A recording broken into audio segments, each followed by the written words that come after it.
Welcome to Vamsi TV. Tollywood icon star Allu Arjun హీరోగా వస్తున్న most awaited pan India project Pushpa the rule 2021లో వచ్చిన blockbuster Pushpa the rise. Pushpa చిత్రానికి సీక్వెల్గా ఈ చిత్రం రానుంది. ప్రస్తుతం శరవేగంగా షూటింగ్ జరుపుకుంటున్న ఈ చిత్రం 2024 ఆగస్టు 15న ప్రపంచవ్యాప్తంగా ప్రేక్షకుల ముందుకు రానుంది. అయితే పుష్ప ది రైజ్ సినిమా ఇప్పటికే ఎన్నో అవార్డులను ప్రశంసలను అందుకున్న విషయం తెలిసిందే. తాజాగా జర్మనీలో జరుగుతున్న ప్రతిష్టాత్మకమైన 74వ బెర్లిన్ ఇంటర్నేషనల్ ఫిల్మ్ ఫెస్టివల్లో ఈ సినిమాను ప్రత్యేకంగా ప్రదర్శించారు. ఈ వేడుకకు ముఖ్య అతిథిగా వెళ్లిన అల్లు అర్జున్ పుష్ప సీక్వెల్పై స్పందించారు.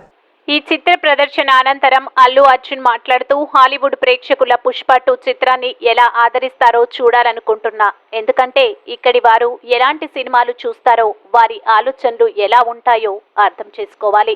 ఇక రాబోయే రోజుల్లో పుష్ప 3 కూడా ఉండవచ్చు. ఈ సినిమాను మార్వెల్, డీసీలా ఒక ఫ్రాంచైజీలా తీసుకువెళ్లాలని అనుకుంటున్నట్లు అల్లు అర్జున్ వెల్లడించారు. కాగా ప్రస్తుతం ఈ కామెంట్స్ సోషల్ మీడియాలో వైరల్ అవుతున్నాయి.